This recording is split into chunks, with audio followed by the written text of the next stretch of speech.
First things first, there are 12,335 cumulative cases of coronavirus in Victoria. That's 439 more than yesterday. There are 456 Victorians in hospital and 38 of those are receiving intensive care. We have now conducted 1,697,953 tests. And again, we're deeply grateful to every single Victorian who's come forward to get tested. It's such a powerful contribution to tracking this virus, to containing it, and to driving these numbers down. As I said yesterday, we're concentrating on positive cases and finding the minutes and hours to track them rather than accounting for all of the negatives. So I can give you an approximate number of tests that were conducted yesterday, and then a couple of days later the exact will be added into the total. But it is around, the laboratories have confirmed, around 21,000 tests that were conducted yesterday. Again, thank you to every single person coming forward and getting tested. If you've got symptoms, you've got to come forward and get tested, and then you've got to isolate at home while you wait for your test result. In terms of tragedy, I'm sad to have to inform you that there are now 147 people who have died as a result of this global pandemic. That is 11 more since our last update.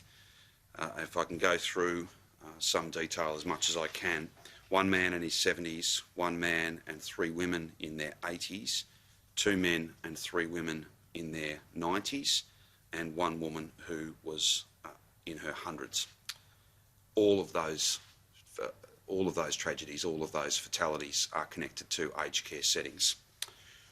More broadly, I can, on that front, I can confirm that there are 1,186 active cases in aged care.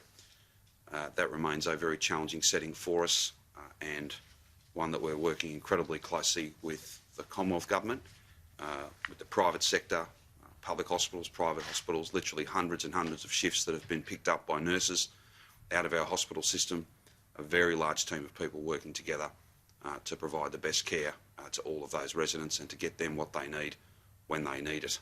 It is a very confronting and very challenging set of issues, and I am deeply grateful to all of those staff who are stepping up and doing that important work. There will be much more of that to be done. When we can provide you with some further updates, as we did last week, we're happy to provide you with a periodic update on aged care and the status in various aged care settings. That's not for today, but we'll try and do that a bit later on in the week. Now, what I'm here today as well to announce, and the reason that the Chief Commissioner is joining us, is to talk about a range of new penalties and some changes to our approach in relation to those who should be isolating. I can confirm that the ADF, together with important authorised officers from the Department of Health and Human Services, have conducted more than 3,000 door knocks of people who should be isolating at home. More than 800 of those homes, the person who should have been isolating could not be found. That is completely unacceptable. There will be a multitude of reasons for why the person was not there, but I'm making some announcements today around some changes so that we can put that beyond any doubt and make the enforcement task, which is a Victoria Police function, but the task of ADF and authorised officers from the Department of Human Services can be made even more simple, and that's exactly what we're going to do. So from now, there will be no exercise. If you are supposed to be isolating at home, then you will need to stay in your home or on your property. Fresh air at the front door, fresh air in your front yard or your backyard, or opening a window, that's what you're going to have to do. It's very difficult to enforce this if people have a lawful excuse, and if some people are going to use that to try and justify other decisions. They were at no point getting exercise, they were doing something else. I apologise to those who were doing the right thing, but we simply have no choice but to move to that setting. I can confirm that there will be more than 500 additional ADF personnel come to Melbourne in coming days. They will be accompanied by around more than 300 additional authorised officers from the Health Department, and they will continue to go out in teams to door knock, to visit. And yes, it is about compliance. There's no argument with that. That's exactly what it is. It's about making sure that people are where they should be. But at the same time, it's also an opportunity to explain, to provide information, to provide clarity, and it's a really important opportunity for us to say to those many Victorians who are at home where they should be, what do you need? Is there something we can do for you? And as I've said to you before, scripts have been filled, basic essentials have been gone and got purchased. Lots of different practical things have been done to support people who, without that door knock, may not have been able to get the things that they need. So it is a two-way thing. It's not just about compliance. Beyond that, though, it's also about providing support, providing information, providing clarity. So that team is growing substantially, and what that means is that every single positive case will be door knocked multiple times, random and repeat door knocks, and you'll understand why I'm not going to give people the program of door knocking, but there will be multiple door knocks and they will be random in nature, as well as all close contacts will also be visited on the same basis. And those door knocks, you are expected to be found at home. And now that the exercise provision is gone, and again, that is not a decision made lightly, but it is incredibly important that police are able to establish, well, firstly ADF and authorised officers, and then subsequently police for anyone who isn't.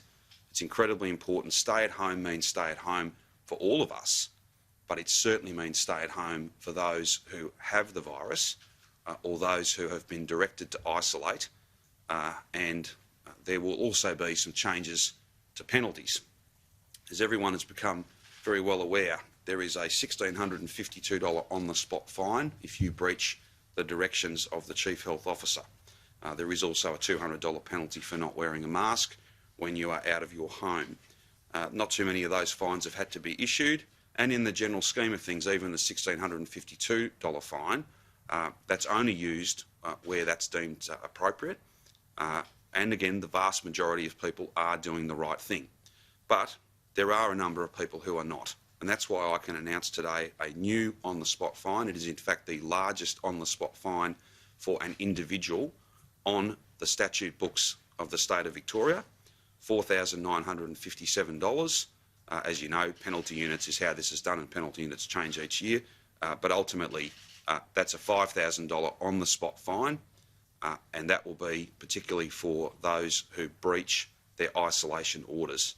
If you are supposed to be at home and you are not, then you face the prospect of a fine of up to $5,000. If there were repeat breaches, if there were particularly selfish behaviour, like for instance going to work when you had the virus, then there is the alternative pathway, and that is of course taking you to the Magistrates Court, where the maximum penalty that can be applied to you is $20,000.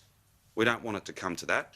We want people to be where they are supposed to be, because that is how we will all get past this. Any support whatsoever that you or a member of your family might need because you're doing the right thing and isolating at home, we will do everything we can to provide you with that help.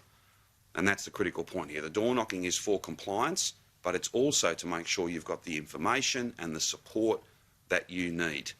We will work with people. We will do everything we possibly can to support people, but you have got to be isolating when you are directed to do so, for a close contact or for a positive case. And of course, we want people who are testing, who have been tested and are waiting for their results. We want you to isolate as well.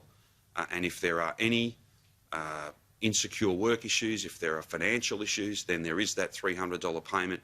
There is the federal government who are now working with us to pay the $1,500 for those who are in insecure work.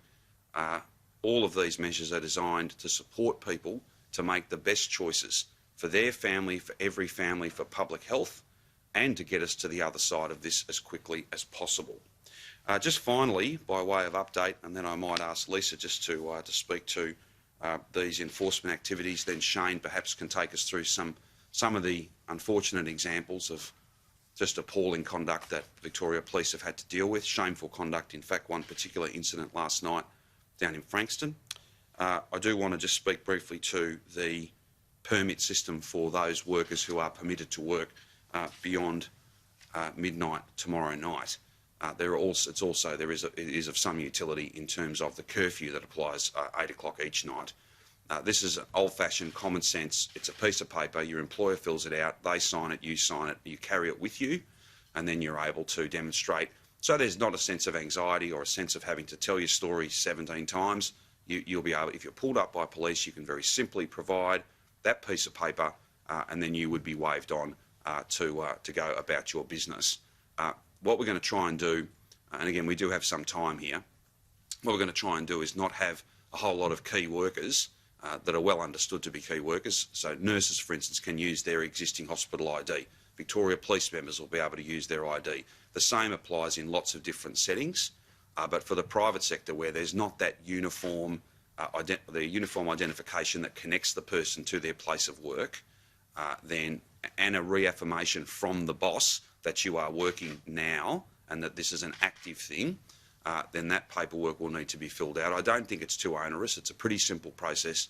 That paperwork will be up on the website later today, and I think we'll provide copies to media and be happy to answer offline any detailed questions. And there will be detailed questions, just as there has been in relation to the list of industries and changes that I announced yesterday.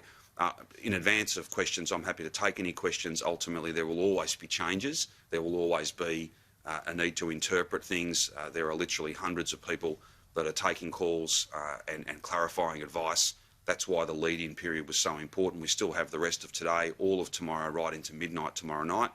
And for some of those industries that are scaling back, as I indicated yesterday, our aim is to have all of those scale backs done by the end of Friday.